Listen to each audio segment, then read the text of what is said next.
We begin tonight with the closure of multiple migrant shelters and more that could be shutting down soon.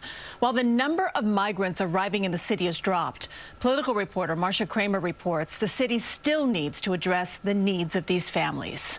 Fearing the Trump administration will cancel the federal lease for the 10 complex at Floyd Bennett Field that houses 1,800 asylum seekers, the Adams administration is looking for alternate sites for the families who live there as officials move to close other emergency facilities. We're going to continue to make sure that we are protecting those that need protecting. All this comes as the number of migrants entering New York has fallen.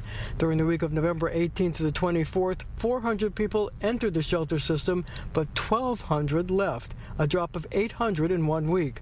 This compares to January, when the city was getting about 4,000 new asylum seekers each week. It's been about 20 weeks that I believe that the census has been going down. So we have been planning to close sites little by little. In the last month, the city has closed 11 shelters, 1,800 rooms at places like the Americana Inn on West 38th Street, the Voyage Hotel in Long Island City, and the Hotel RL in Brooklyn.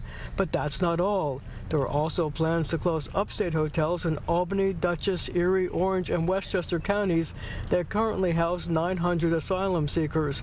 Randall's Island, which has about 2,000 migrants, is scheduled to close in February. It's saving the city a ton of money. We've been able to save over $2 billion.